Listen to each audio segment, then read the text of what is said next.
सभी विद्यार्थियों को जय हिंद।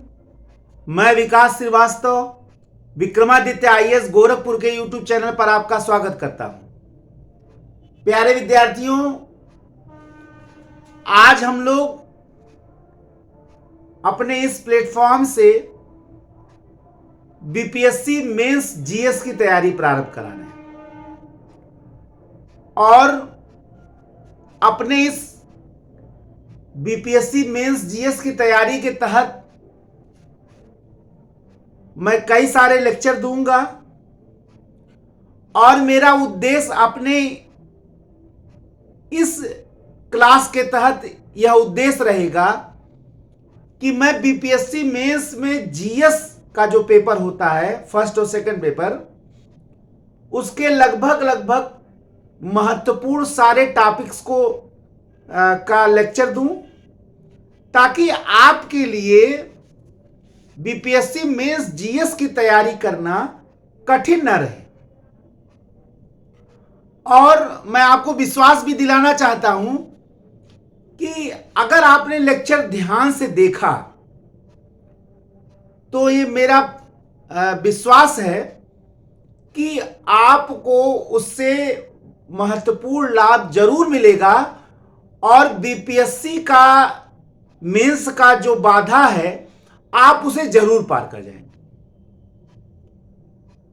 अपने पूरे सिविल सेवा परीक्षा के अनुभव के तहत मैंने जो जीएस के पेपर के तहत जो मैंने रणनीति बनाई है और जिस रणनीति के तहत मैं आपके समक्ष लेक्चर प्रस्तुत करूंगा, उसमें आपको निश्चित ही लाभ मिलेगा।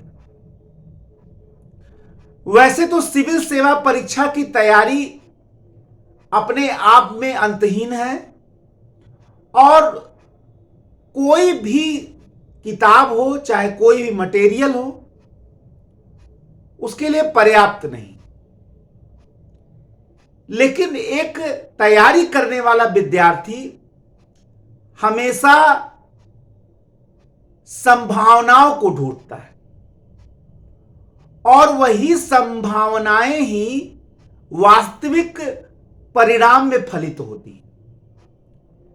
और हमारा भी यही प्रयास है कि मैं उन समस्त संभावनाओं को बीपीएससी मेंस जीएस में ढूंढूं, उन समस्त टॉपिक्स को, उन समस्त विषय को आपके समक्ष लेक्चर के माध्यम से प्रस्तुत करूं जो बीपीएससी मेंस जीएस की परीक्षा के लिए आपके लिए महत्वपूर्ण है और आपको उस बाधा को पार कराने में आपका पूरा सहयोग दे।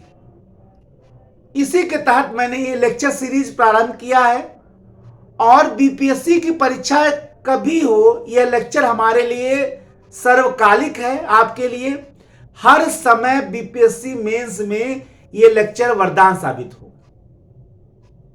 अगर आप लोगों ने ध्यान से देखिए, अगर आप लोगों ने इसको ध्यान से पढ़ा, ध्यान से सुना, ध्यान से समझा, ज्यादा से ज्यादा लोगों तक इस वीडियो को पहुंचाया, तो निश्चय ही आप देखिएगा ज्यादा से ज्यादा लोग इससे लाभान्वित होंगे।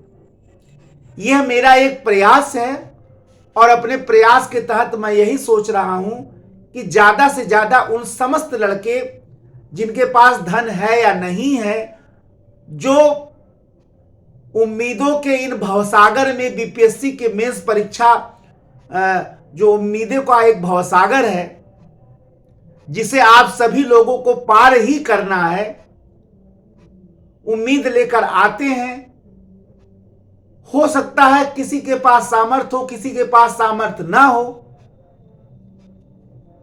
जिसके पास है उसके लिए बेस्ट है, लेकिन जिसके पास सामर्थ्य तैयारी का नहीं है या मटेरियल्स के अभाव में वो अपने तैयारी को पूर्णता प्रदान नहीं कर पा रहे हैं, ऐसे सभी विद्यार्थियों के लिए निश्चय ही मेरा यह प्रयास निश्चय ही सफल साबित होगा, लाभदायक साबित होगा।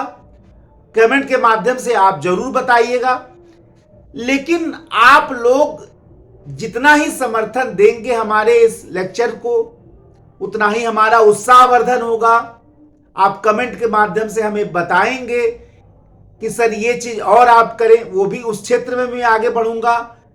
जैसे जैसे आप लोग हमारा समर्थन करेंगे, हमारे लेक्चर वीडियो को पसंद करेंगे, वैसे वैसे मेरा और उत्साहवर्धन होगा और मैं और प्रयास करूंगा। मेरा उद्देश्य है कि हर छात्र, चाहे धन हो या ना हो, कम से कम कर्म के स्तर पर तैयारी में, बीपीएससी की तैयारी में कोई कमी ना रहे। किस्मत हम सब नहीं जानते हैं, हम सब केवल कर्म के स्तर पर तैयारी करते हैं। सिविल सेवा की तैयारी में या जीवन की किसी भी परीक्षा की तैयारी में आपके हाथ में केवल कर्म है, किस्मत नहीं है, डेस्टिनी नहीं है, भाग्य नहीं है। 50% भाग्य, 50% कर्म से जिंदगी बनी है, लेकिन हमारे हाथ में तो केवल वो 50% कर्म ही है। और उस कर्म को ही हमारे हाथ में है और उसी कर्म को ही हम परिणाम में फलित करते हैं, लेकिन उसमें कोई कमी नहीं होनी चाहिए। कर्म को आप 100% मानकर पूरी तैयारी करें और बाकी चीजें जो है वो समय पर छोड़ दीजिए। आइए हम लोग ये जाना जाए कि हम लोगों को जीएस के तहत किन किन टॉपिक्स को तैयार करना है। और हम पहले 3 जो सिलेबस है जीएस के दोनों पेपर के वो मैं बताऊंगा, फिर सिलेबस के अंतर्गत जो विषय के अंतर्गत जो टॉपिक्स हैं वो बताऊंगा, और कोशिश मेरी रहेगी सभी टॉपिक्स पर मैं एक संगठित सारगर्भित लेक्चर हर टॉपिक्स पर मैं आपको दूं और लिखने का तरीका भी बताऊं। गुरु का यह कार्य होता है। गुरु के लिए यह आवश्यक नहीं है कि वो किसी परीक्षा को पास किया है, नहीं है।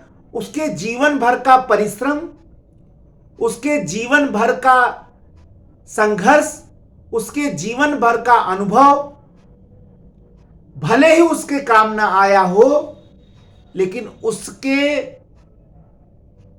विद्यार्थी को, उसके शिष्य को वह जरूर काम आ जाता है। भले ही मोमबत्ती या दीपक की लौ अपने अंतिम स्थिति में हो, लेकिन उस अंतिम जलते हुए दीपक की लौ से एक नया दीपक जलाया जा सकता है। इसलिए किसी भी व्यक्ति के संघर्ष का, अनुभव का लाभ लेकर बड़ा से बड़ा लक्ष्य भी प्राप्त किया जा सकता है। इन्हीं तथ्यों को ध्यान में रखकर मैंने अपना ये लेक्चर सीरीज प्रारंभ किया है, और मैं चाहता हूं कि मेरे अनुभव के तहत जो मेरा 20 साल का सिविल सेवा परीक्षा का अनुभव है वो मैं आप तक पहुंचाऊं, और आप लोग अगर लाभान्वित होंगे तो मैं समझूंगा कि मुझे सफलता प्राप्त हुई। आइए हम लोग प्रारंभ करते हैं। देखिए, जीएस के तहत 2 पेपर होते हैं, पहला GS1, दूसरा GS2।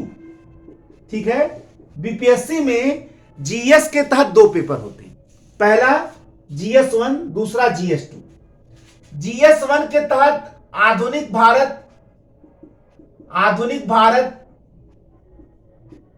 एवं संस्कृति, या आधुनिक भारत या आप मान सकते हैं। अभी मैं सारे पेपर्स का विश्लेषण कर रहा हूं। दूसरा है करंट अफेयर्स, दूसरा करंट अफेयर्स है। अभी मैं सारे चीजें का पूरा विश्लेषण कर रहा हूं, पहले आप लोग ध्यान से इसको देखिए। अभी मैं सभी का पूरा विश्लेषण करके आपको बता रहा हूं कैसे हम लोग को देखना है। आप बस लेक्चर को ध्यान से सुनिए। यह लेक्चर अनुभव के पूरे कई वर्षों का यह अनुभव के तहत आपके समक्ष लाया जा रहा है। ऐसा नहीं है कि कहीं से किताबें पढ़कर आया वो मैं लेक्चर दे रहा हूं। ये एक प्रकार से 20 साल का पूरा अनुभव आपके समक्ष में प्रस्तुत कर रहा हूं, और निश्चय ही आपको इससे लाभ होगा अगर आपने पूरी श्रद्धा और आस्था से पढ़ा। तो दूसरा हो गया करंट अफेयर्स, और तीसरा हो गया सांख्यिकी, स्टैटिस्टिक्स। ठीक है, देखिए जिस प्रकार से आप लोग समर्थन देंगे, जिस प्रकार से आप लोगों को यह लेक्चर अच्छा लगेगा, उस प्रकार से निश्चय ही मैं और आप लोगों को के लिए ज्यादा से ज्यादा करने का प्रयत्न करूंगा जहां तक मेरी क्षमता है। ठीक है, यह फर्स्ट पेपर हो गया आधुनिक भारत एवं संस्कृति। अभी मैं सबका विश्लेषण करके यह बताऊंगा कि वास्तव में वो प्रश्न आते कहां से। अब आइए जीएस सेकंड का पेपर हो गया। जीएस सेकंड का पेपर हो गया भारतीय राज्य व्यवस्था यानी इंडियन पॉलिटी, भारतीय राज्य व्यवस्था। ठीक है, पहला हो गया भारतीय राज्य व्यवस्था, दूसरा भारतीय अर्थव्यवस्था, भारतीय अर्थव्यवस्था एवं भूगोल एवं भारतीय भूगोल, और तीसरा हो गया विज्ञान एवं प्रौद्योगिकी, विज्ञान एवं प्रौद्योगिकी। ठीक है, ये हो गए जीएस के दोनों पेपर्स के सिलेबस हो गए। ठीक है ना, आपको इनको बस आत्मसात करना है। पहले आप ये समझिए, देखिए विषय से आपका लगाव होना बहुत जरूरी है। अगर आपने देखिए आधी तैयारी तो हो ही जाती है जब आपका विषय से लगाव हो जाता है। आप इनको बहुत पहाड़ मत समझिए कि ये बहुत कठिन है, बहुत ज्यादा उलझाऊ है या बहुत ज्यादा पढ़ना, ऐसा कुछ नहीं है। आप जिस दिन अपने विषय के बारे में सोचना प्रारंभ कर देते हैं, सच्चे मन से, सच्चे लगन से, सच्चे समर्पण से, सच्चे श्रद्धा से, आपकी तैयारी उसी दिन से प्रारंभ हो जाती है। Well begin is half done. अगर आप शुरुआत सही से करते हैं तो आधा दूरी वैसे ही तय हो जाता है। आधी दूरी वेल बिगिन हाफ डन। अगर शुरुआत अच्छी हो तो आधा रास्ता वैसे ही आप तय कर लेते। तो आप शुरुआत में बिल्कुल समर्पण के साथ प्रारंभ करें। ठीक है, अब सबसे बड़ी बात है कि हम लोग बिहार मेंस का पर्चा दे रहे हैं। तो बिहार मेंस के संदर्भ में जब भी हम पर्चा दे रहे हैं तो इसका मतलब यह हुआ कि जितने भी टॉपिक्स हैं भले ही भारत का संदर्भ दिया गया है, लेकिन प्रश्नों को हमें बिहार के संदर्भ में भी तैयार करना है। ठीक है ना। अब मान लीजिए हम लघु उद्योग पढ़ रहे हैं तो हम ये जरूर जानें कि बिहार के अर्थव्यवस्था में लघु उद्योग का क्या योगदान है। अगर हम भारत का भौतिक विभाजन भूगोल में पढ़ रहे हैं तो हमें बिहार का भी भौतिक विभाजन जानना पड़ेगा बिहार के भूगोल में। अगर हम अर्थव्यवस्था में भारत की गरीबी के बारे में पढ़ रहे हैं तो बिहार की गरीबी के बारे में भी जरूर जानेंगे। यानी कि आपको देखिए, ऐसा नहीं है कि बहुत ज्यादा बिहार और भारत के गरीबी के कारण में बहुत अंतर है, लेकिन थोड़ी सा अगर बिहार के गरीबी के प्रमुख कारणों के बारे में आपसे पूछ देगा तो आप भारत के संदर्भ में भले आप भारत वाला ही लिखेंगे, संदर्भ तो बिहार ही रहेगा ना। अब कुछ ना कुछ आंकड़ा भी एक आध दो कि गरीबी इतना % बिहार में, लोगों का निम्न प्रतिबद्धता आय इतना है। बात समझ में आ रहा नहीं आ रहा? तो आपको जो भी तैयारी करनी है, आपकी तैयारी कब कारगर हो जाएगी, कब धारदार हो जाएगी, जैसे ही आप अपने तैयारी को जो भी पढ़ रहे हैं उसको बिहार के संदर्भ में भी जानना प्राप्त करिए। बहुत सरल है। आजकल आपके पास तमाम स्रोत है, लेकिन स्रोतों के बारे में आप जरूर एक दो जो जगह से जरूर जान लें। कोशिश मेरी भी रहेगी कि आप लोगों को सटीक स्रोत उपलब्ध कराएं।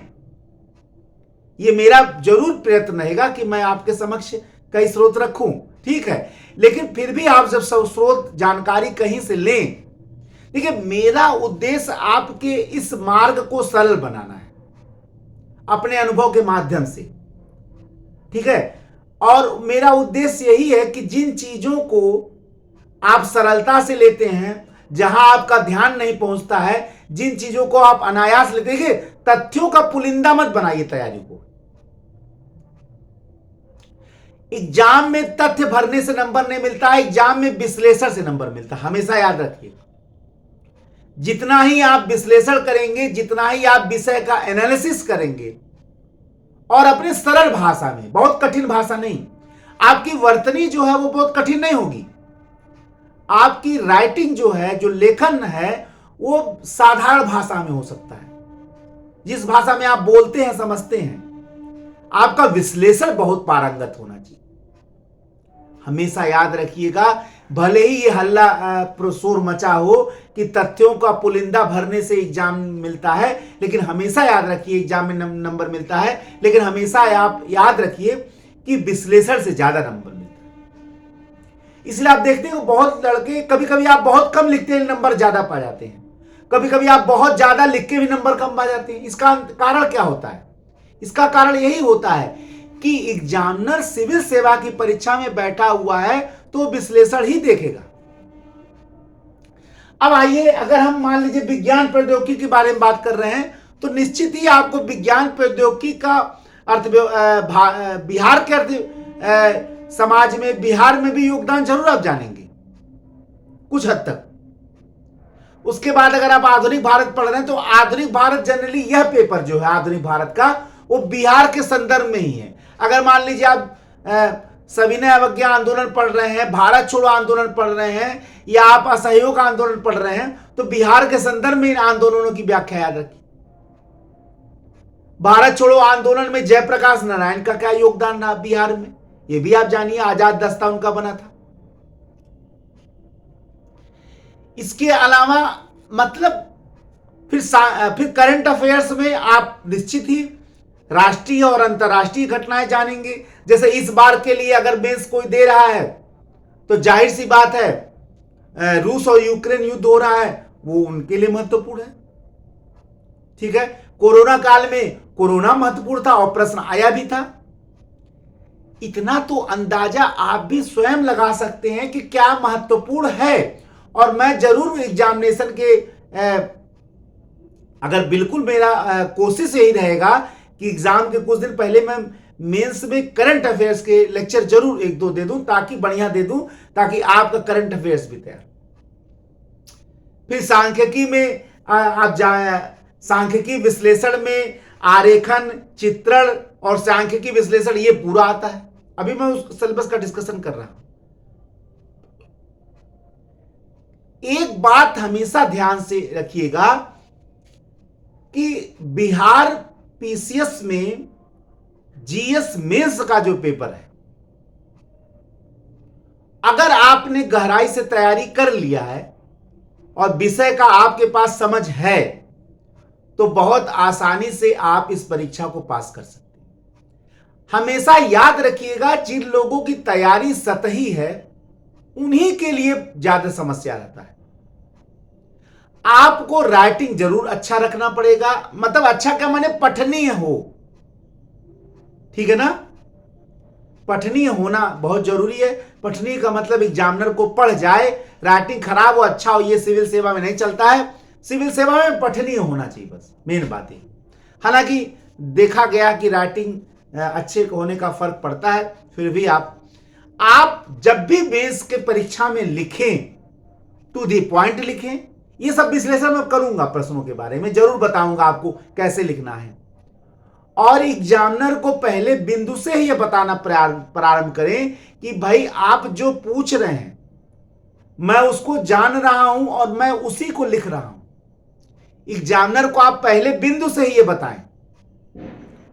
और एग्जामिनर को लेखन, प्रश्न उत्तर लेखन के दौरान आप हर क्षण इस बात का भान कराइए कि मैं बिल्कुल विषय को, जिस विषय को आप पूछ रहे हैं, मैं उसको अच्छी तरीके से जान रहा हूं और मैं वही लिख रहा हूं। कहने का तात्पर्य यह है कि आपको अपने विषय के केंद्र के चारों ओर ही घूमना है।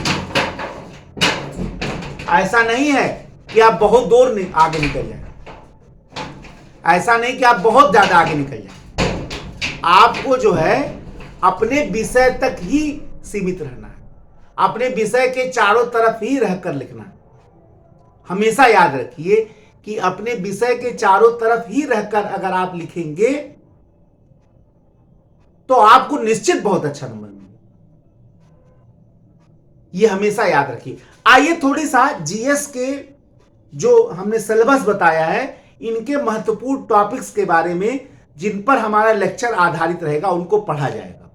ठीक है, एक बात हमेशा याद रखिएगा कि आपका लेखन ही, सभी लोग पटना कलाम लिखेंगे, सभी लोग मौर्य कला ही लिखेंगे, सभी लोग कुंवर सिंह का बिहार के 1857 के संग्राम में योगदान लिखेंगे, लेकिन लिखने की शैली, तथ्यों का प्रस्तुतिकरण, विश्लेषण की क्षमता आपको अन्य से अलग कर देगी। वही चीज जानना है कि हम अन्य से अलग लेखन कैसे करें। बहुत सारे प्रश्न जीएस में फिक्स भी हैं। बिहार पीसीएस के जीएस में बहुत सारे प्रश्न ऐसा है कि चाहे पटना कलाम हो चाहे मौर्य कला हो, निश्चित दोनों में से एक दो आते ही रहते हैं। चाहे संथाल विद्रोह, मुंडा विद्रोह आते ही रहते हैं। लेकिन अब आप सोचिए, सभी वही लिखेंगे, फिर आपका लेखन लोगों से अलग कैसे हो? आपका प्रस्तुतिकरण लोगों से अलग कैसे हो? प्रस्तुतिकरण ही आपका अन्य लोगों से अलग विशेषता पैदा करेगा आपके उत्तर।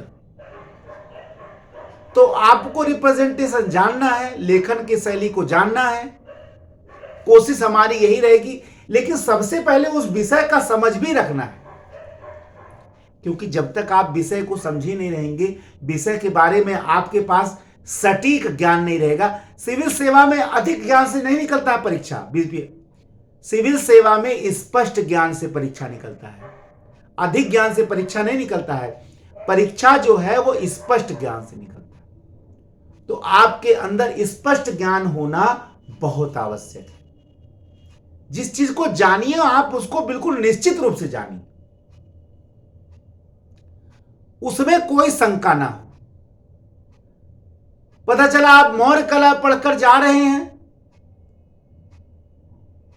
और आप संशय में है कि मौर्य कला है, कहीं पटना कलाम से तो मिल नहीं गया या गुप्त कला से नहीं मिल गया, भले यहां नहीं आता है, लेकिन आप में ओवरलैपिंग तो नहीं हो रहा अन्य कभी कला से आप पढ़े हुए हैं। तो ये तो आप श्योर होना चाहिए कि मैं ये जो पढ़ा हूं या जो मैं जान रहा हूं वो मौर्य कला का ही विशेषता है। एग्जामिनेशन में ओवरलैपिंग की समस्या बहुत ज्यादा होती है, एक ज्ञान दो ज्ञान से ओवरलैप कर जाते हैं और हम वहां कंफ्यूज हो जाते हैं। मैं वही आपको बता रहा हूं कि बहुत अधिक ज्ञान सिविल सेवा की परीक्षा में आवश्यक नहीं होता है, स्पष्ट ज्ञान आवश्यक होता है। एग्जामिनेशन हॉल के बाहर लड़के पढ़ते रहते हैं। क्यों पढ़ते रहते हैं भाई? इसका मतलब है कि वो अपने पढ़ाई में कंफर्म नहीं है। ठीक है, उसमें से बहुत सेलेक्ट भी हो जाते हैं भाई। अब जो सेलेक्ट हो गया उसकी सारी कमियां छिप गई और वो जो बोल देगा वही माइलस्टोन हो जाएगा, मील का पत्थर साबित हो जाएगा। लेकिन हमेशा ये याद रखिए, सही मार्ग पकड़ के भले ही कोई सफल हो जाए असफल हो जाए, लेकिन सही मार्ग हमेशा सही रहता है। गलत मार्ग एक बार, दो बार, चार बार, 10 बार फलदायी हो सकता है, लेकिन सही मार्ग युगों तक फलदायी होता है। परिश्रम ही सफलता का एकमात्र अंतिम विकल्प है, हमेशा याद रखिए। और बीपीएससी की इस परीक्षा में परिश्रम ही आपको उस लक्ष्य तक पहुंचाएगा जिसको आप सपने में देखते हैं। आइए हम लोग इसको आगे बढ़ाते हैं और देखते हैं कि हम लोगों के पास क्या क्या आ रहा है।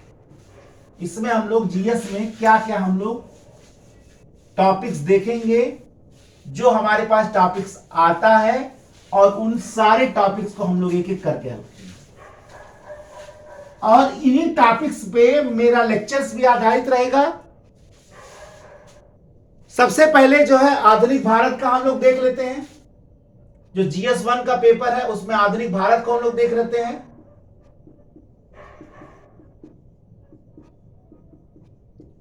अब आधुनिक भारत में जैसे 1857 के संग्राम में कुंवर सिंह की भूमिका, ठीक है ना, 1857 के संग्राम में, यह बहुत इंपॉर्टेंट क्वेश्चन है। 1857 के संग्राम में कुंवर सिंह, आरा के जागीरदार कुंवर सिंह की भूमिका, यह बहुत इंपॉर्टेंट प्रश्न है और यह बार बार पूछता है, ठीक है ना। एक बुजुर्ग स्वतंत्रता सेनानी जो भले ही उम्र से बुजुर्ग हो चुके हों, लेकिन सोच से वो युवा बुजुर्ग थे और उन्होंने 57 के संग्राम में वो इबारत लिख दिया जो आज तक बिहार के लिए एक गौरवमय कालखंड है। तो कुंवर सिंह की भूमिका का हम लोग विश्लेषण करेंगे, देखेंगे कि कैसे उन्होंने कई जगह अंग्रेजों को धूल चटाया। इसके बाद दो विद्रोह बड़े इंपॉर्टेंट हैं। पहला संथाल विद्रोह, दो जनजातीय विद्रोह हैं, एक संथाल जनजाति द्वारा किया गया संथाल विद्रोह और दूसरा है मुंडा विद्रोह। संथाल विद्रोह, मुंडा विद्रोह, लगभग दोनों कहीं न कहीं इस बार ये आएगा उस बार ये आएगा। लेकिन आप हमेशा याद रखिए, अगर इसका सिलेबस छोटा है तो भले ही आप देखिए इस बार आया है ये, नहीं तो अगले बार वो आएगा, लेकिन आप पिछला भी जान के जाइए, भले वो आ चुका है, कई बार रिपीटेशन हो जाता है, तो आपके पास इतना ज्ञान जरूर आना चाहिए। देखिए एक बात हमेशा याद रखिएगा, बिल्कुल छोड़ के या बिल्कुल अनजान बन के सिलेबस में तो मत जाइए, कुछ ना कुछ अपने सिलेबस पे आप जरूर याद रखिए। Something in everything and everything in something, civil सेवा का यही एक फार्मूला है, something in everything and everything in something. यानी सब में आपको कुछ ना कुछ जानना ही है और कुछ में आपको सब कुछ जानना है। सब में आपको कुछ ना कुछ जानना है, जो सिलेबस में वर्णित है उसमें कुछ ना कुछ जरूर जानिए, और कुछ में जो महत्वपूर्ण टॉपिक है आप सब कुछ जानिए। यही सिविल सेवा का फार्मूला है, something in everything and everything in something.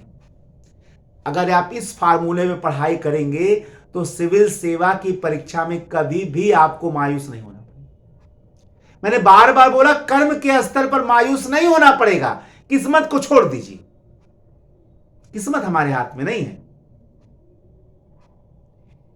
लड़ाई तो उसी की है जो किस्मत में नहीं है, जो किस्मत में हो तो आइबे करेगा, जो भाग्य में हो भाग कर आएगा। लड़ाई तो उसकी है, पराक्रम तो उसके लिए है जो किस्मत में नहीं।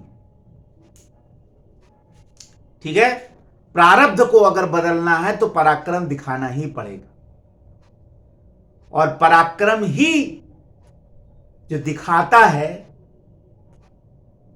वही इतिहास में दिखता है। ठीक है, तो मुंडा विद्रोह हो, संथाल विद्रोह हो, इन दोनों में से लगभग कोई न कोई आता है।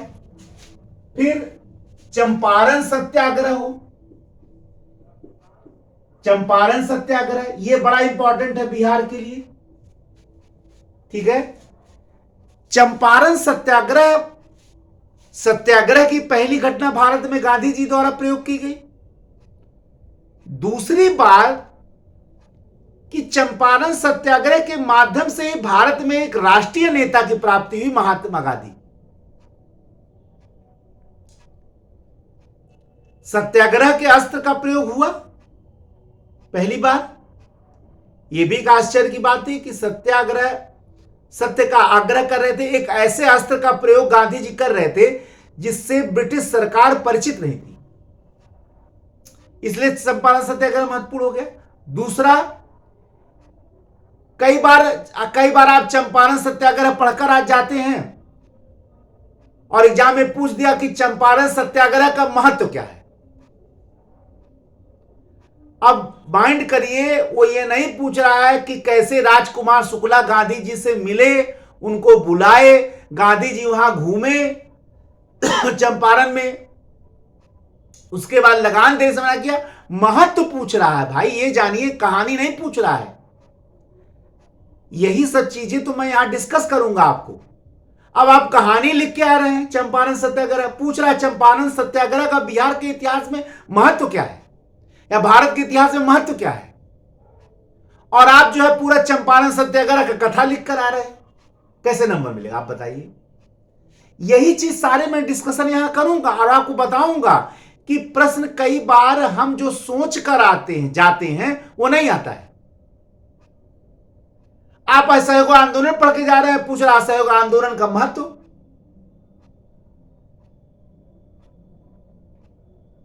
ठीक है, आप असहयोग आंदोलन, आप सविनय अवज्ञा आंदोलन पढ़ के जा रहे हैं और एग्जाम ने पूछ दिया सविनय अवज्ञा आंदोलन का मूल्यांकन करिए।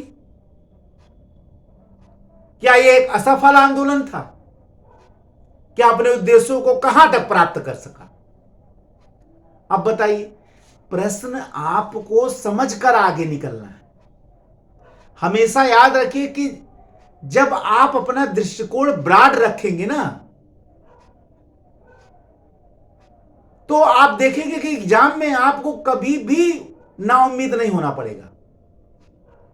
आप हमेशा आश्चर्यजनक प्रश्नों का भी जवाब देने में सक्षम रहेंगे। लेकिन जब आप रटे रटाए उत्तर याद करके एग्जामिनेशन हॉल में बैठेंगे, तो मेरा एक बात ये नोट कर लीजिए आप, कि आपको बार बार मायूस होना पड़ेगा। सिविल सेवा की परीक्षा में आपको अपने सोच का स्तर बहुत विस्तृत बनाना है। भले पेपर रटा रटाया देता हो, भले पेपर सेट देता हो, आपको ब्रॉड बनना है, आपको विस्तृत पढ़ना है। तो जब आप विस्तृत पढ़ेंगे, विस्तार से पढ़ेंगे और पूरा ब्रॉड नेचर में विश्लेषण करेंगे, तो आप देखिएगा कभी भी एग्जाम में किसी प्रकार का प्रश्न आ जाए। और मेरा ये फार्मूला अगर आप याद रखेंगे, something in everything and everything in something, तो आपको कभी भी सिविल सेवा परीक्षा में मायूस नहीं होना पड़ेगा, चाहे कितना भी कठिन से कठिन पेपर है। इस सूत्र को बिल्कुल गांठ बांध लीजिए अपने आप। इसी सूत्र पर तैयारी करनी है आपको सिविल सेवा में। फिर पटना कलम शैली, मैं सारे जितने भी टॉपिक्स हैं मैं उनका गहन विश्लेषण भी करके आपको दिखाऊंगा। अगर आप लोग ध्यान से जरूर इसको देखेंगे लेक्चर को, तो निश्चित ही आपकी तैयारी अच्छी होगी। ठीक है, कहां तक मैं सफल हूं ये आप कमेंट के माध्यम से हमें जरूर बताइएगा, क्योंकि आपके कमेंट से मुझे उत्साह जरूर मिलेगा और मैं और अच्छा करने का प्रयत्न करूंगा। देखिए, हर आदमी ये जरूर चाहता है कि उसका कार्य कैसा चल रहा है, तो ये आप बता पाएंगे। हर आदमी को अपना काम तो बहुत अच्छा ही लगता है, लेकिन सामने वाले को हमारे कार्य से फायदा हो तो महत्वपूर्ण है ना। ठीक है, तो पटना कलम शैली और पाल कला,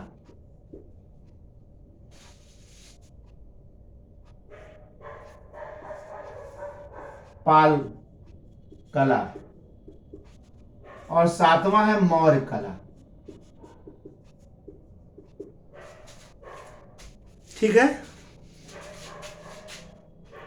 57 के संग्राम में कुंवर सिंह की भूमिका, संथाल विद्रोह, मुंडा विद्रोह, चंपारण सत्याग्रह, पटना कलम शैली, पाल कला और मौर्य कला।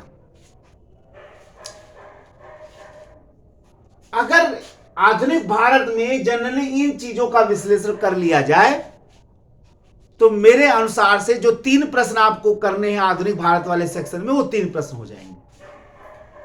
लेकिन मैंने आपको बार बार बताया, सिविल सेवा में अनुमान हमेशा परिणाम में फलित हो ये निश्चित नहीं है। पूछने वाला टोटल स्वतंत्र है, कुछ भी पूछ सकता है। पता चला आप इतना तैयार करके गए हैं और सविनय अवज्ञा आंदोलन पूछ दे रहा है, तो आपको सविनय अवज्ञा आंदोलन, असहयोग आंदोलन ठीक है ना, स्वदेशी आंदोलन, ये सब पढ़ के तो जाना ही पड़ेगा। अब पता चला इतना ही में से प्रश्न बार बार आ रहा है और आप पढ़कर ही नहीं गए, तो ये तो बहुत बड़े खतरे की बात हो गई ना। इसलिए आप उनको जरूर पढ़ के जाएंगे। मेरा कोशिश रहेगा कि एक ब्रीफ मैं आपको दे दूं ज्यादातर चीजों पे। अब समयाभाव के कारण हो सकता है कि इतनी चीजें ना हो पावे, लेकिन मेरा कोशिश रहेगा कि इतना आपको जरूर बता दे कि एग्जामिनेशन हॉल में आपके लिए सरल हो जाएगा। ये मेरा कोशिश जरूर रहेगा, और अनुभव के माध्यम से एक ऐसे ही लेक्चर मैं जरूर रखूंगा। लेकिन फिर भी आपको अपने तरफ से भी चीजें तैयार रखनी, आपको भी अस्त्र शस्त्र अपने पास रखना है, ठीक है ना। ये बात आप जरूर जानिएगा, ठीक है। ये चीजें, इस पे मैं पूरा आपको एक एक चीज का डिस्कशन करूंगा, आपको लिखने का तरीका भी बताऊंगा कैसे एग्जाम में लिखना है, और कैसे कैसे आपको चार्ट मॉडल से बना के लिखना है। कोशिश मेरी रहेगी ज्यादातर चीजें आपको बता दूं। वैसे मेरा लेक्चर ही अगर आप सुनेंगे ध्यान से, वो भी आपके लिए बहुत महत्वपूर्ण होगा, ठीक है। आइए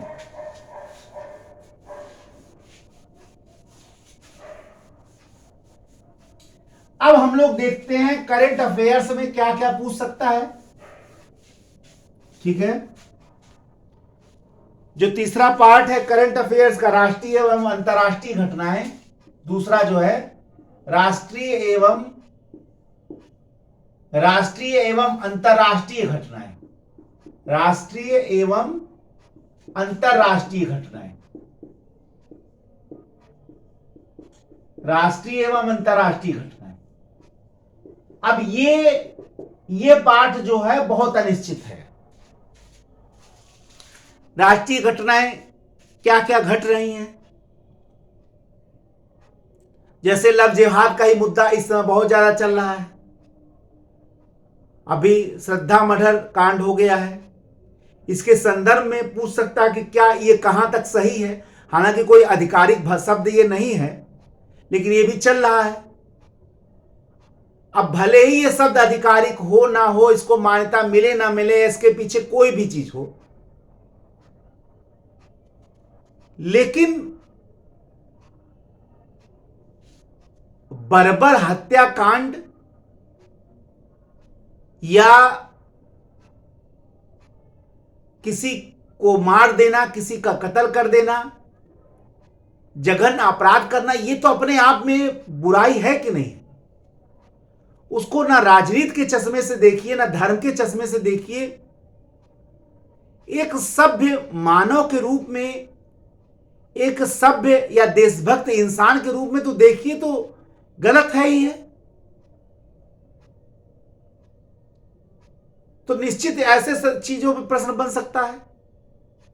तमाम घटनाएं हो रही हैं, तमाम राष्ट्रीय महत्व के बहुत सारी घटनाएं घट रही हैं। अंतर्राष्ट्रीय क्षेत्र में रूस यूक्रेन युद्ध चल रहा है, ईरान का परमाणु कार्यक्रम है,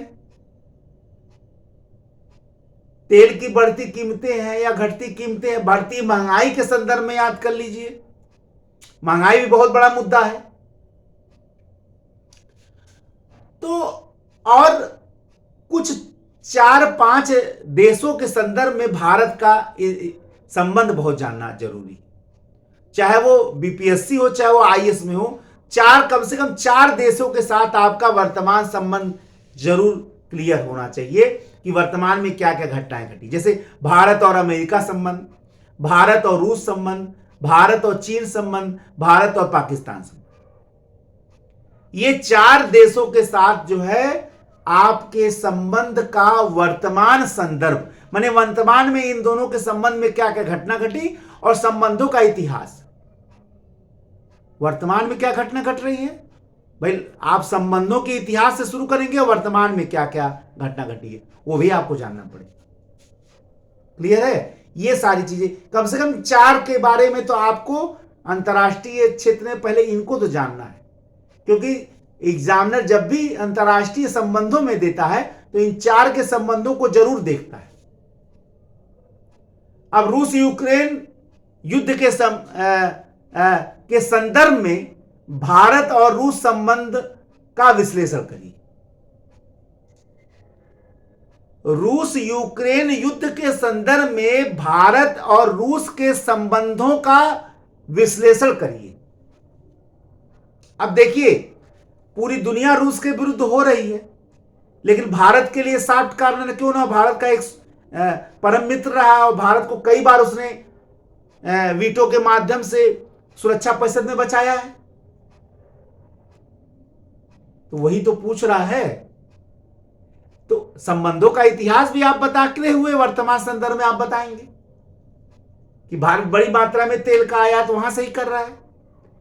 ये सारी चीजें आपको बताना ही बताना है, और ये आप तभी बता पाएंगे जब आप रूस और भारत के संबंधों का इतिहास भी जानेंगे। केवल वर्तमान से ही नहीं लिख पाएंगे।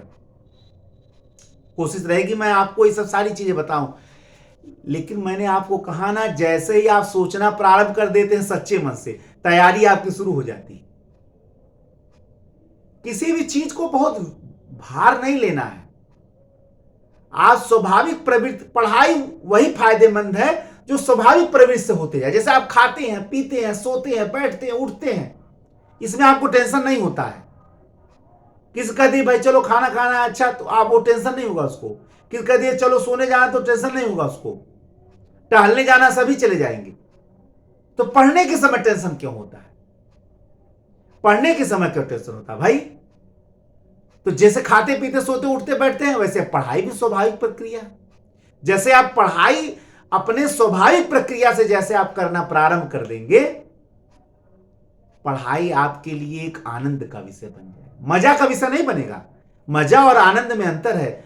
मजा गलत चीजों में भी आ सकता है, आनंद जो है वो आध्यात्मिक संबंध है, उसमें अच्छे कार्यों में ही आनंद है।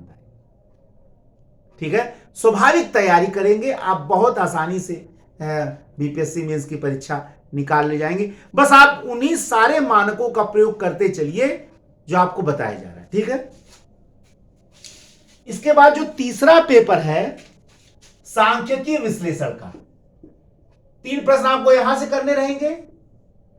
3 प्रश्न इतिहास व आधुनिक भारत से करेंगे, 2 प्रश्न आपको सांख्यिकीय विश्लेषण से करने रहेंगे।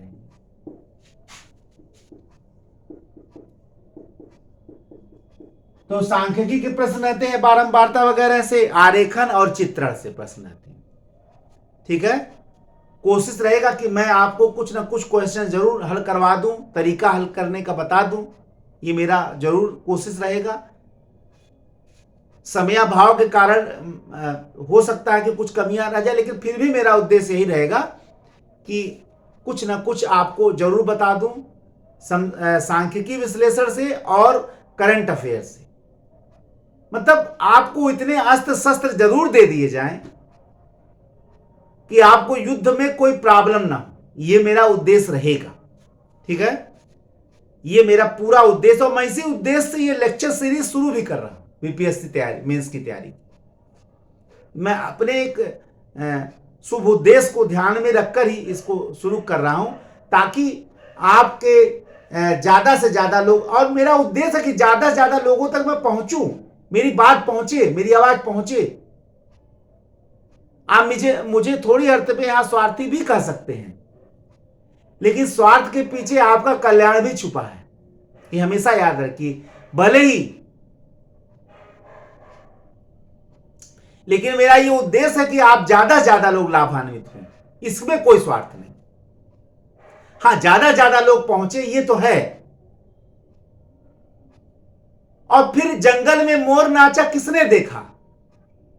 अगर अच्छा से अच्छा काम कहीं ऐसे जगह हो जो कोई से लाभान्वित ना हो, तो कोई मतलब ही नहीं है भाई। हमारे इस पढ़ाने का, हमारे इस चिल्लाने का अगर आपको लाभ ना हो, तो फिर मतलब क्या है? हमारा उद्देश्य तो आपको लाभ देना ही है ना। तो ज्यादा से ज्यादा लोग तो पहुंचेगा, ज्यादा से ज्यादा लोग लाभ लेंगे। ठीक है, ये तो हमने पहले पेपर का बता दिया। अब आइए जीएस सेकंड का हम विश्लेषण करते हैं।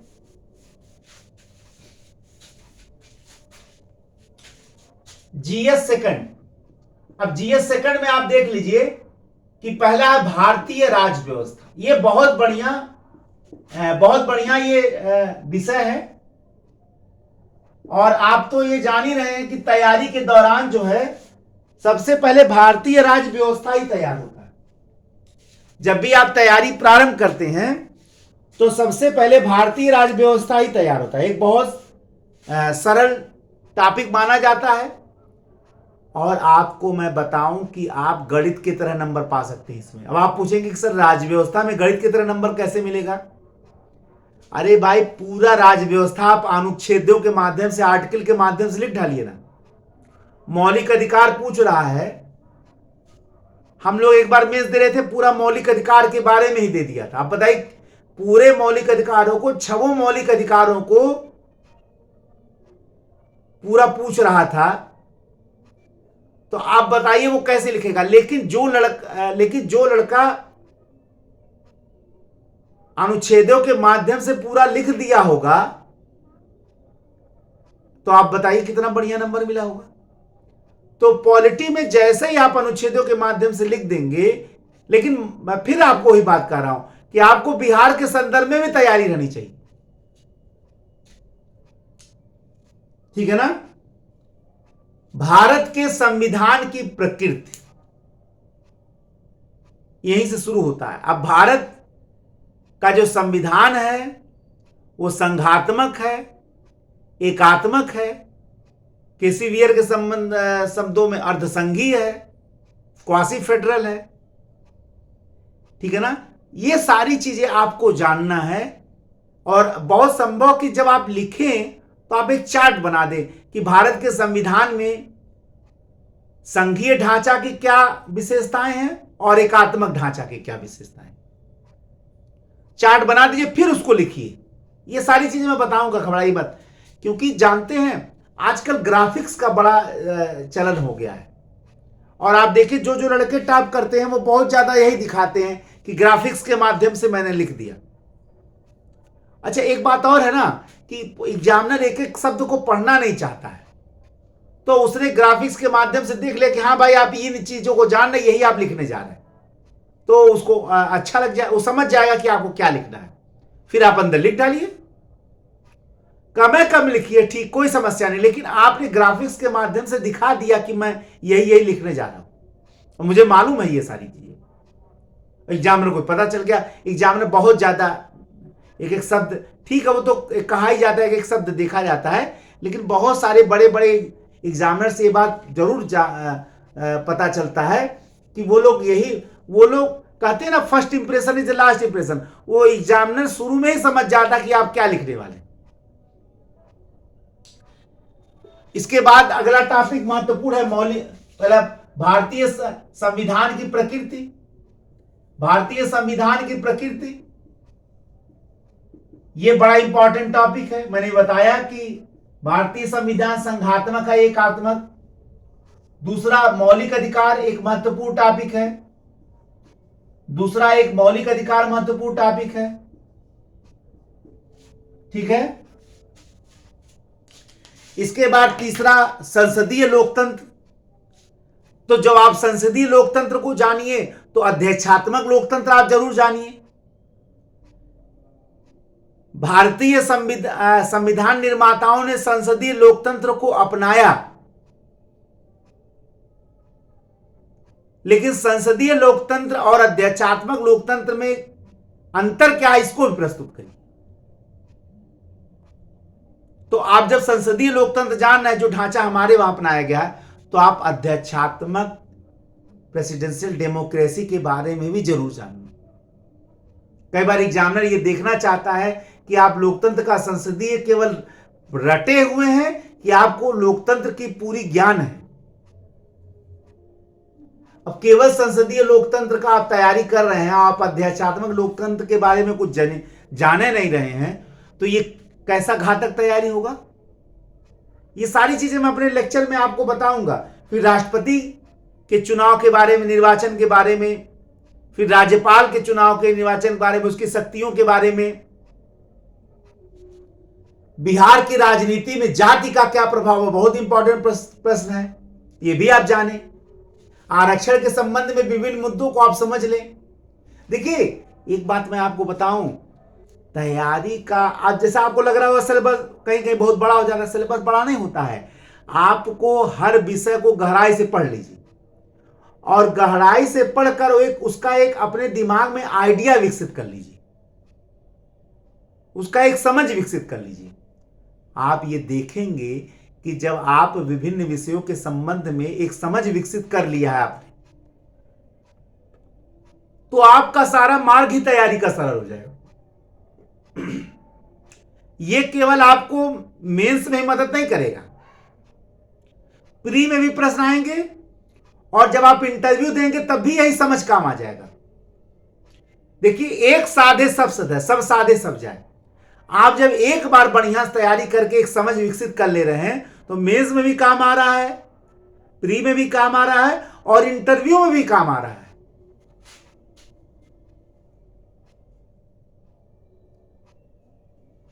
बिहार की राजनीति में जाति की भूमिका अगर आप पढ़ रहे हैं, मेंस में लिख रहे हैं, इंटरव्यू में पूछ देगा, बीपीएससी इंटरव्यू में, तो भी तो आप बताएंगे यही चीज ना। तो क्यों ना एक बार हम लोग बढ़िया से पढ़ाई करके समझ विकसित कर लें। तो एक बार जब हम बढ़िया से पढ़ाई करके बढ़िया से समझ विकसित कर लेंगे तो आप देखेंगे हम लोग पास कोई समस्या ही नहीं रह गया।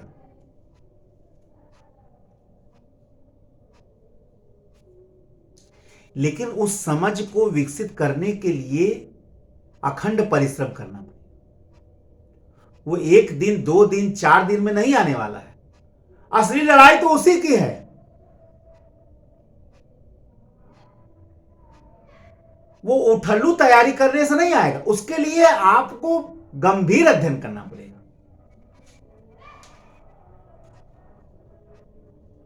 ठीक है ना, इसलिए आप उसको गंभीर रूप से पढ़ें। मैं आपको अपने लेक्चर के दौरान अपने अनुभवों से इन चीजों का रेखांकन जरूर करूंगा, कोशिश करूंगा कि वहीं वो कमी दूर भी हो जाए। ठीक है ना, मैं कोशिश भी करूंगा कि वो कमी दूर भी हो जाए जो आप तक वो ना पहुंच पाया हो या अभी तक आप जिसको जान ना पाए। फिर पंचायती राज बिहार के संदर्भ में भी आप पंचायती राज समझ में जान जाइए। ठीक है ना, फिर न्यायिक पुनरावलोकन या न्यायिक सक्रियता एक बहुत बड़ी प्रश्न है। और उस समय भारत के राजनीति में जो घटनाएं घटी ये भी आपको जानना जरूरी है। जिस समय आप एग्जाम दे रहे हैं उस समय भारत के राज व्यवस्था में, भारत की राजनीति में क्या क्या घटनाएं घटी हैं ये जरूर उस साल आता है। देखिए, अगर हम लोग निश्चित मार्गदर्शन का प्रयोग, जो निश्चित नियम है उनका अगर हम प्रयोग करेंगे या उनका पालन करेंगे तो तैयारी देखिएगा बहुत सरल हो जाएगा। बल्कि आप जो तैयारी करेंगे वो पेपर में भी दिख जाएगा। निश्चित मानक का प्रयोग करके तैयारी आप करेंगे, जो चाहिए वो आपको जानना ही जानना है। और अगर आप उसको छोड़कर जा रहे हैं तो आप रिस्क में हैं। अब मान लीजिए आप राज व्यवस्था तैयार कर रहे हैं और उसी समय भारत में कुछ घटनाएं घट गई पॉलिटिक्स में और आप नहीं देख के गए तो आप रिस्क में तो हैं ही ना। अब वहां प्रश्न आ गया, आप क्या बताओ ये एक घटना घटी थी, इसके बारे में मैं सही जानकारी नहीं ले पाया, तो इसका दोष किसको देंगे आप? ये तो अपने ही पास चला गया ना।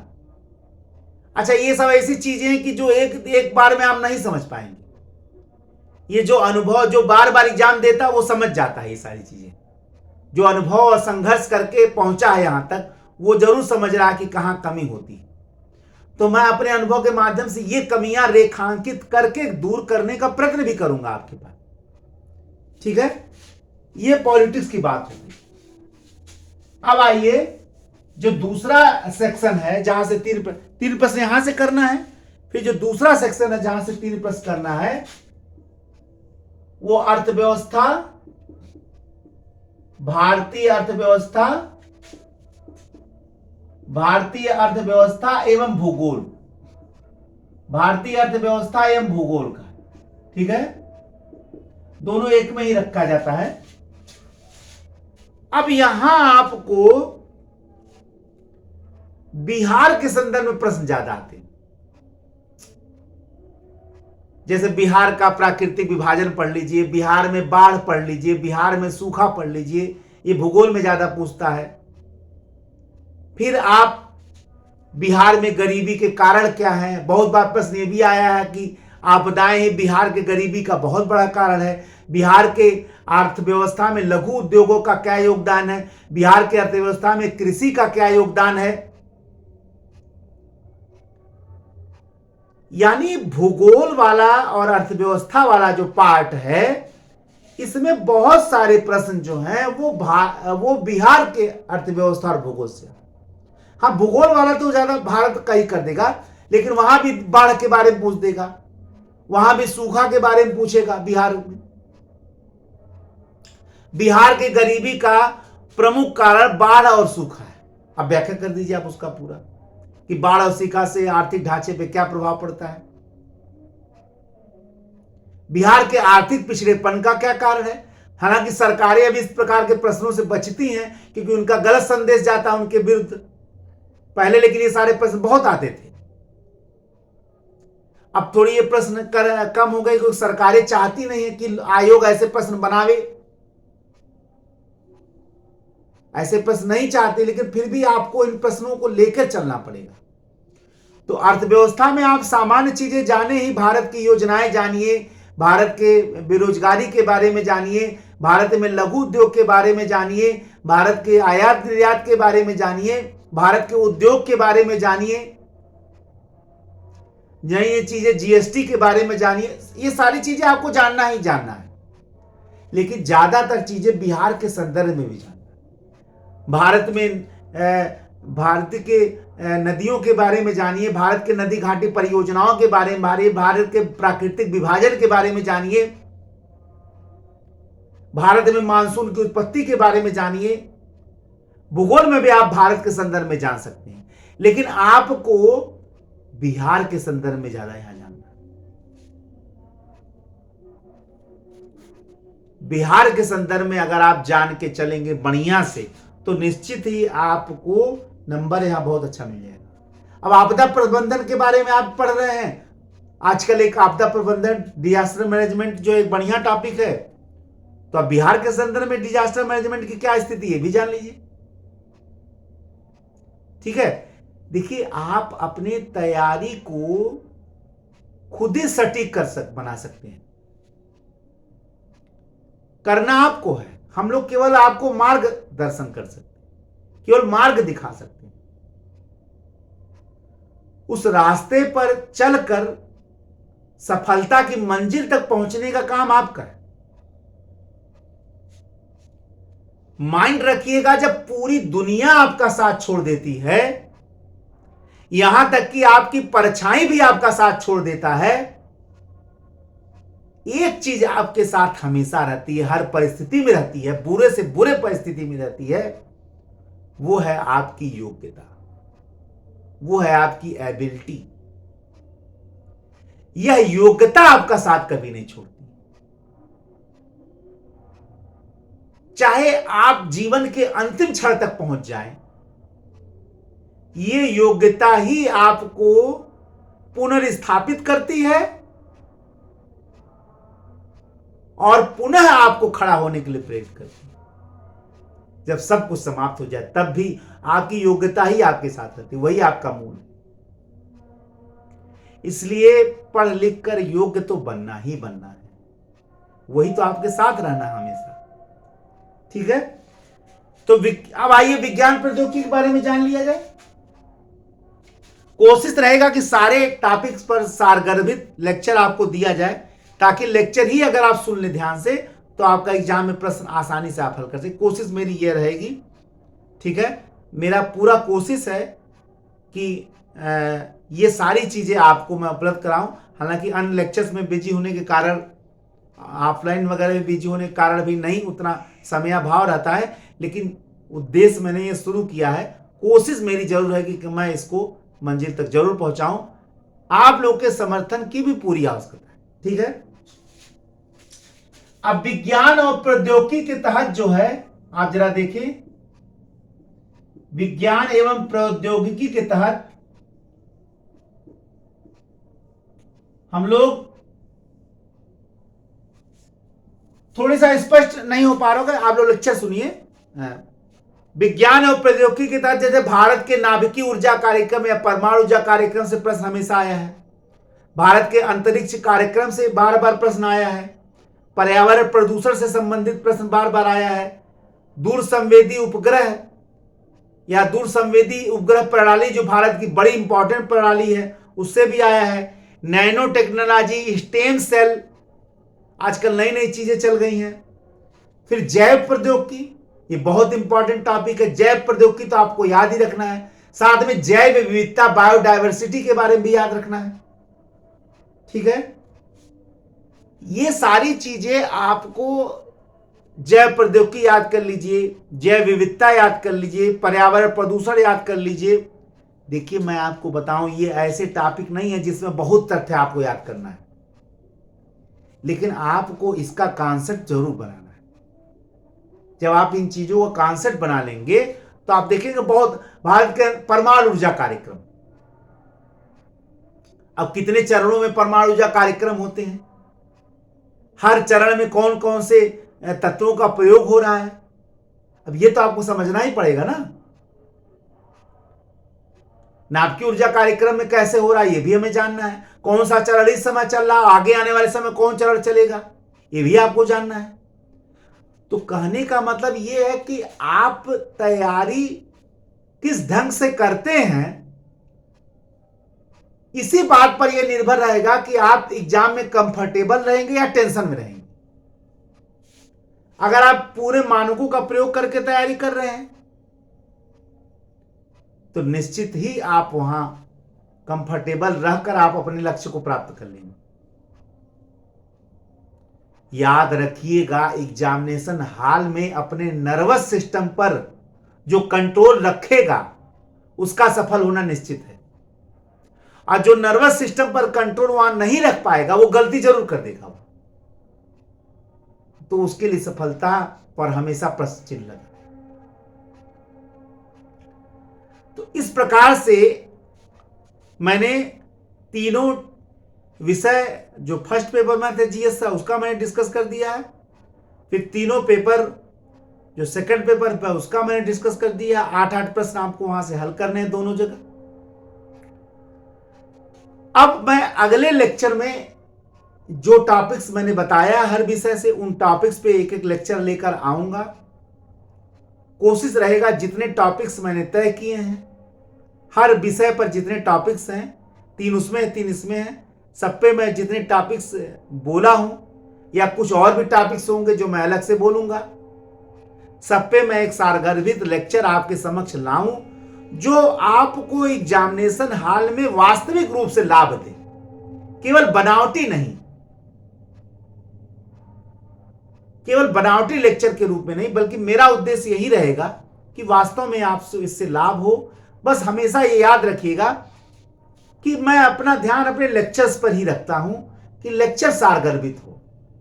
बहुत टेक्नोलॉजी मेरे पास हो पाए या ना हो पाए, मैं इस पे ध्यान नहीं दे पाता हूं, हो सकता है वो सारे टेक्नोलॉजी मेरे पास ना हो, लेकिन मैं कोशिश करता हूं कि मेरा लेक्चर आपके लिए सारगर्भित हो, और आपको बताओ लाभ उसी से मिलेगा। बहुत ज्यादा टेक्नोलॉजी, बहुत ज्यादा चीजों से मेरा कोशिश यही रहेगा कि लेक्चर सारगर्भित। तो ठीक है, नए लेक्चर में आपके समक्ष मैं फिर उपस्थित होता हूं। तब तक के लिए जय हिंद, जय भारत, वंदे मातरम, धन्यवाद।